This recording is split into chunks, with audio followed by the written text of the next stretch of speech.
Chapter 2 The Grandmaester's Hall. Why are they after you? Grandmaester questions his former student, pondering the answer. They're after this, Braun replies as he takes the satchel off his shoulder, lowering the egg to the ground. Braun opens the satchel, pulling out a red with purple veins egg, and gently setting it down on the floor of the Grandmaester's hall. The egg almost seemed to give off a small light of its own, and its two occupants were now ablaze in its glow. By the five, the Grandmaester says, looking around quickly, likely making sure they're not being listened to.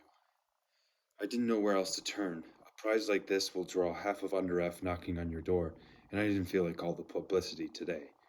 Braun replies, certain he needed the Grandmaester's help if he had any hope of surviving this ordeal.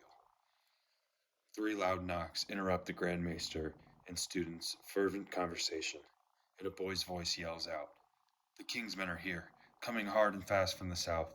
We need to get moving to the gate now," Braun yells to his teacher.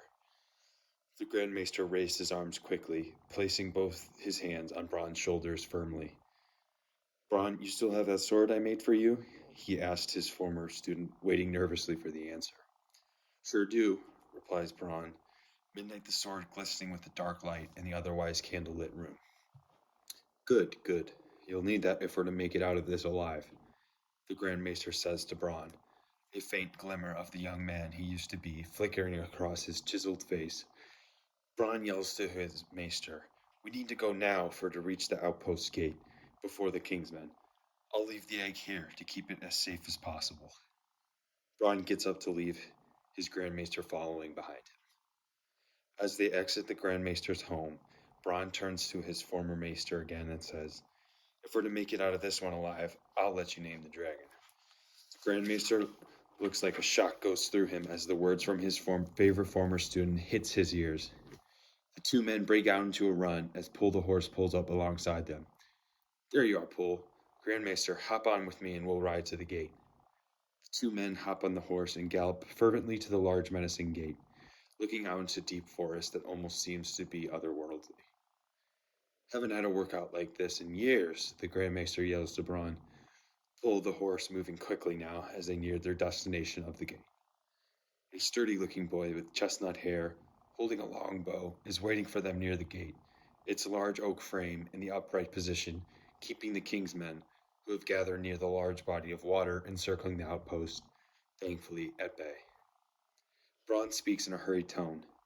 "Told you, Grandmaester, the King's men are after me, and this time I can't just ask them nicely to leave." The Grandmaester hears the news with a somber face, preparing for the coming battle, sure to come. "Give us the dragon egg now, heathens, or ye shall face the full force of the King's wrath," a tall man, dressed in armor tinged with gold, yells from the other side of the moat, leading a group of 11 large men dressed in similar armor. "I'll send you where I sent your damned friend," Braun cries, the Grandmaester and him preparing for what felt like certain death. The King's men are ready to make their move. The thoughts of their deceased comrade weighed heavy on their hearts. Braun turns to the Grandmaester and says, "About time we cut these King's men down to size." Both hop off and turn to the sturdy boy they encountered earlier to say, "Cover us with a barrage of arrows as best you can." He nods. Now is the time for action. Grandmaester and Braun grab their swords, and Grandmaester uses a magic spell he knows to teleport behind the Kingsmen. "Fancy seeing you here," Braun says to Grandmaester as they pop out on the other side. Braun pulls his sword midnight and stabs one of the men in the back, killing him instantly. "Where's Phil with those he begins to say, when suddenly 2 arrows fly through in succession, killing 2 more Kingsmen. 9 Kingsmen left, and Braun turned to Grandmaester, midnight glistening with dark energy beside him.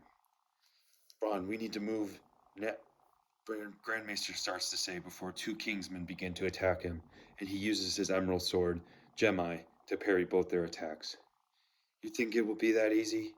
the tall man in the gold-tinged armor roars, leaping forward with the blue-tinged sword glistening on his hip. "I hope you know this is for the good of all of Underaf," Braun shouts to Aaron, remembering their long history in the academy together.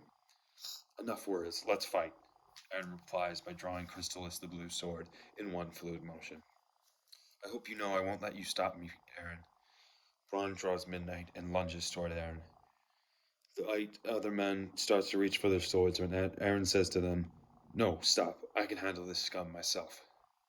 Whilst holding Chrysalis out in front of him with both arms, Aaron steps forward. Bronn steps forward with Midnight still in his hands. He says to Grandmaester as he walks away, "Don't you forget about that dragon deal." Grandmaester readies his green sword and says, "Thank you, young one. We will defeat these vermin if it's the last thing we do." Bronn knows what must be done now. In a quick and brutal swing, he goes for Aaron's left leg, slicing a wound. "Ah, I see you want to fight then," Aaron says now.